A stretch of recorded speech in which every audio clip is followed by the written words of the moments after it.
Hi, welcome to our Statistics 130 course. Um, this is just an introduction to statistics course. So in chapter 1, section 1.1, we're going to look at definitions. Section 1.2, we're going to look at sampling methods. The first definition that we look at is the weight statistics. And firstly, this is just a set of numerical values. And secondly, it is a measure of description obtained from a data set. Lastly, it is also the methodology used in drawing meaningful information from a data set.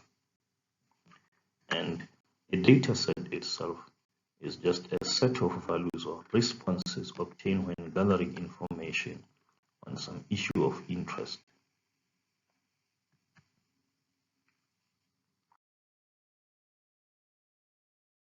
Now, these statistics can either be descriptive or inferential statistics. So descriptive statistics is just the collection, the organization, the summarization, and the presentation of the data. And we're going to look at this in this first chapter and in the next chapter, chapter 2. Inferential statistics, however, involves using samples to draw conclusions about a population, and therefore we express results in the language of the probability.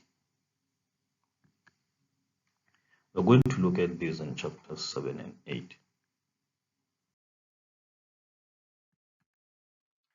The other thing that we have of interest is the population, and by the population we simply mean all items with a characteristic of interest. And of course, there's what is called census, and census is just a study of all items in a population. Of course, there's a problem with this. This can be expensive, this is not practical, and this is time consuming. So to avoid all of these problems, we take a sample. A sample is just a subset of a population, and therefore we only study items in this sample.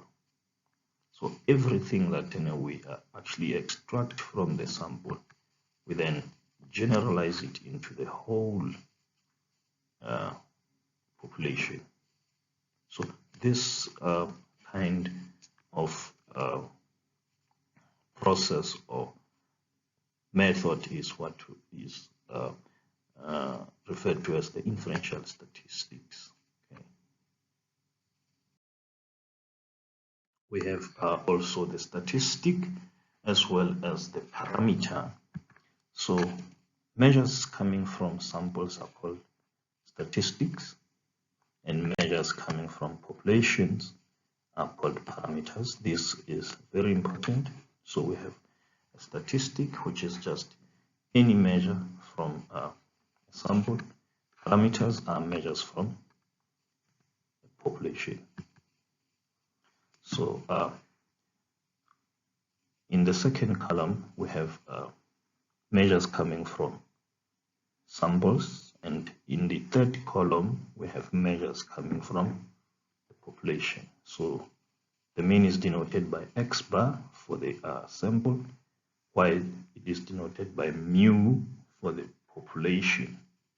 The standard deviation is denoted by small s from the sample, and that of the population by sigma, and so on. So note the differences.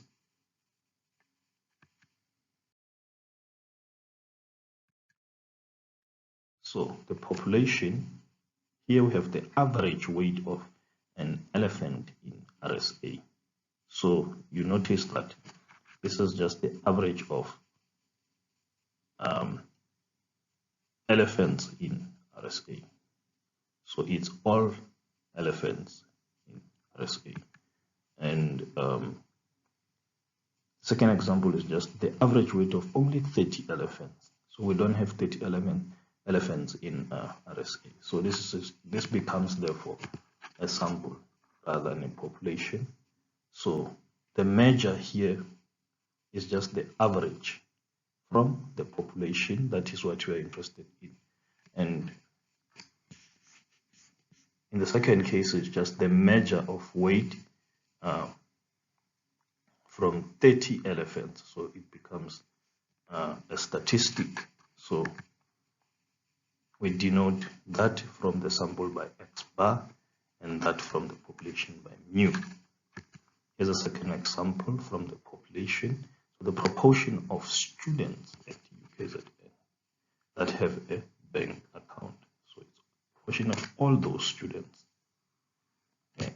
So it becomes a measure coming from the population and the proportion of 60 UKZN students that have a bank account, only 60 of those. Okay, so that it comes from this proportion now becomes the sample proportion, and therefore sample proportion is denoted by p hat, and the population proportion is just denoted by p. And we define a variable, so a characteristic that can assume different values. That is what a variable does. And we have a discrete variable which assumes a finite or a countable number of possible values. Examples might include the number of students in the lab. So this number is finite, it is countable. Okay, and therefore that is one of the examples of a discrete variable. A continuous variable assumes an infinite number of possible values. So between any two values, there can be a lot of values, and therefore examples might include the weight of cars at a particular factory. So the weight itself is a continuous variable. Okay.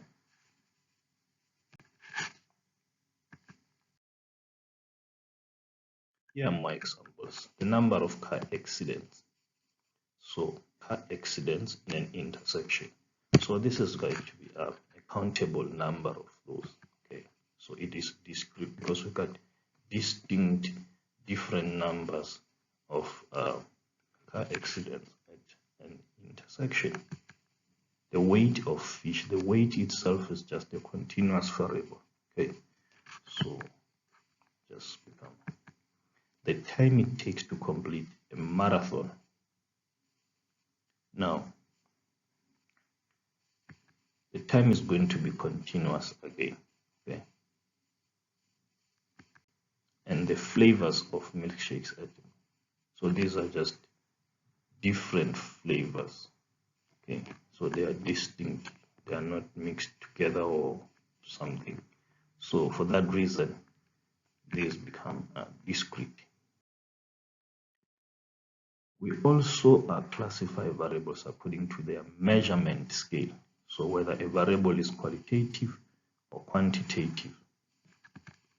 So a qualitative variable is the one that assumes non-numeric values, okay, and can be classified into categories.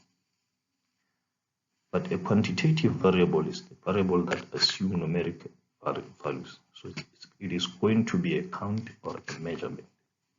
So take note of that. Breeds of dogs, these are just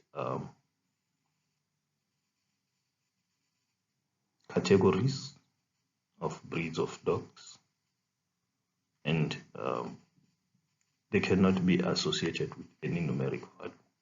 It's of no importance. So since they don't assume any values, they are now qualitative.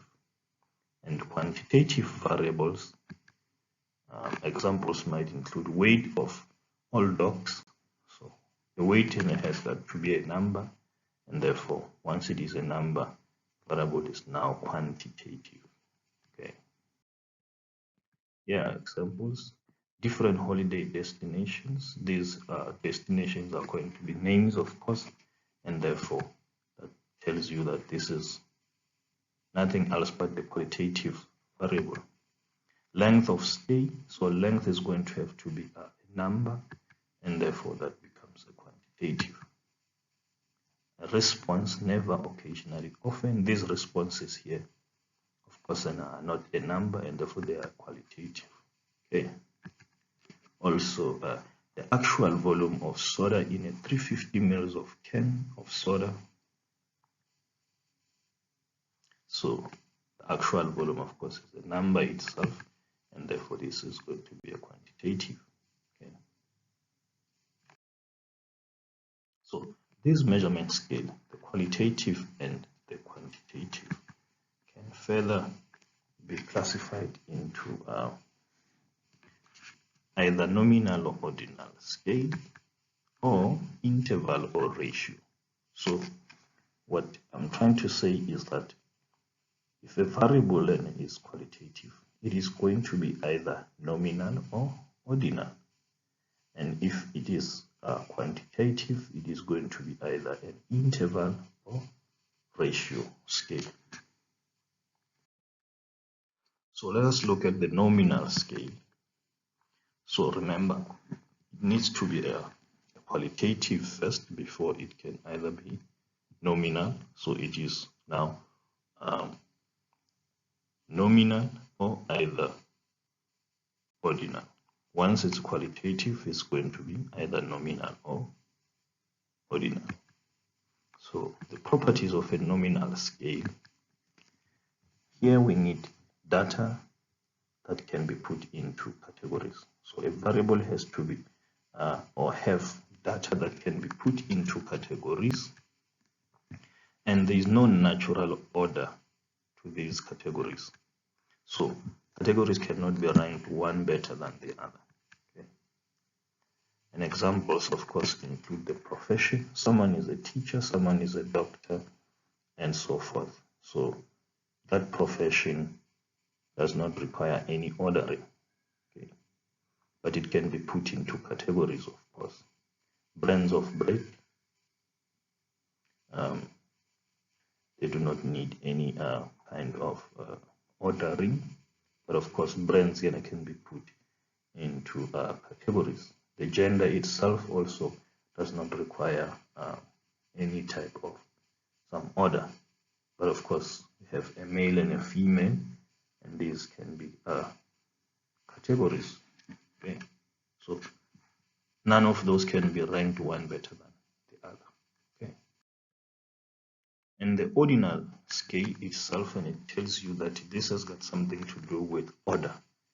Remember, it is a qualitative, and therefore in this case this one here is ordinal scale, and properties include the data can be put into categories like in the nominal, but here there is a natural order to these categories.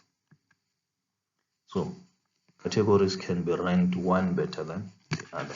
So, for example, responses to the question, how often do you smoke? You might wanna give an answer as never, as occasionally, or as often. So you need to have some sort of order of these responses. Never, occasionally, and often. Those will need some sort of order is of importance in this case.